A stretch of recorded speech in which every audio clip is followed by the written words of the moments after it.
Corona की दूसरी लहर पहले के मुकाबले अधिक खतरनाक साबित हो रही है। कोरोना वायरस को लेकर इस बार लोगों के मन में पहले की तुलना में अधिक डर समा गया है। कोरोना महामारी की पहली लहर में जहां सिर्फ गंभीर बीमारी वाले लोग ही जान गंवा रहे थे, वहीं इस लहर में कम उम्र के लोगों की मौत अधिक हो रही है। स्थिति ये है कि एक ही परिवार के कई कई सदस्य बीमार पड़ रहे हैं।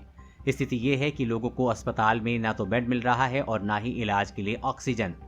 कोरोना वायरस के हवा में फैलने की स्टडी ने लोगों के मन में डर को और बढ़ा दिया है।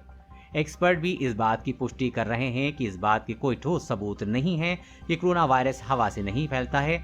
लोगों के मन में कई तरह के सवाल उठ रहे हैं। लोग जानना चाहते हैं कि यदि कोरोना वायरस हवा में फैल रहा है तो क्या घरों की खिड़कियां बंद कर लेनी चाहिए। एक्सपर्ट की टीम ने वायरस के हवा से फैलने को लेकर कई सबूत पेश किए हैं। एक्सपर्ट के मुताबिक वायरस का ट्रांसमिशन आउटडोर की तुलना में इंडोर में ज्यादा होता है और इंडोर में अगर वेंटिलेशन हो तो इसकी आशंका काफी कम हो जाती है। दुनिया भर में कोविड संक्रमण फैलने से सबसे बड़ी भूमिका साइलेंट ट्रांसमिशन की है और ये मुख्य रूप से एयरबॉर्न ट्रांसमिशन के संकेत देता है। देखें लसेंट स्टडी में क्या हुआ खुलासा। लसेंट की स्टडी में बताया गया है कि वायरस के सुपर स्प्रेडर इवेंट महामारी को तेजी से आगे ले जाते हैं। इसमें कहा जाता है कि ऐसे ट्रांसमिशन का हवा के जरिए होना ज्यादा आसान है बजाय बूंदों के। ऐसे इवेंट की ज्यादा संख्या के आधार पर इस ट्रांसमिशन को अहम माना जा सकता है। लसेंट की हालिया स्टडी में कहा गया है कि कोरोना वायरस का ट्रांसमिशन हवा के जरिए हो रहा है। बिना लक्षण या लक्षण से पहले ऐसे लोगों में ट्रांसमिशन जिन्हें खांसी या छींक न आ रही हो, उनसे ट्रांसमिशन के कम से कम 1/3 मामले हैं और दुनिया भर में वायरस फैलने का ये एक बड़ा जरिया है। इससे हवा के रास्ते वायरस फैलने की बात को बल मिलता है। स्टडी में ये भी कहा गया है कि बोलते वक्त हजारों पार्टिकल्स पैदा होते हैं और कई बड़ी बूंदें जिसमें हवा के जरिए वायरस फैलने का रास्ता खुलता है।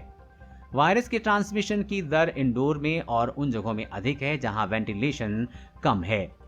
अस्पतालों और मेडिकल संगठनों के अंदर भी इन्फेक्शन फैला है, जहां कॉन्टैक्ट और ड्रॉपलेट से जुड़े कड़े नियमों जैसे PPE तक का पालन किया जाता है। हालांकि एरोसोल से बचने के लिए कोई तरीका नहीं होता है।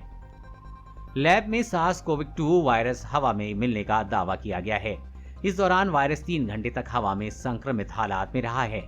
कोविड-19 मरीजों के कमरों और कार में हवा के सैंपल में वायरस मिला है। रिपोर्ट्स में कहा गया है कि हवा में वायरस का सैंपल इकट्ठा करना काफी चुनौतीपूर्ण है। लसेंट की स्टडी के मुताबिक इस बात के सबूत नहीं है कि वायरस बड़ी बूंदों या सतहों के माध्यम से फैलता है।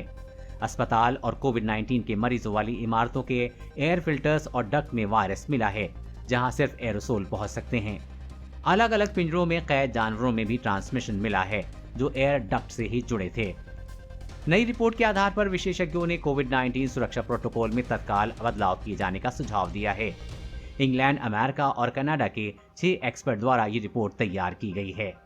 कोरोना वैक्सीन और लॉकडाउन से जुड़ी हर खबर सबसे पहले पाने के लिए चैनल को सब्सक्राइब करें और अपने दोस्तों के साथ शेयर करना न भूलें।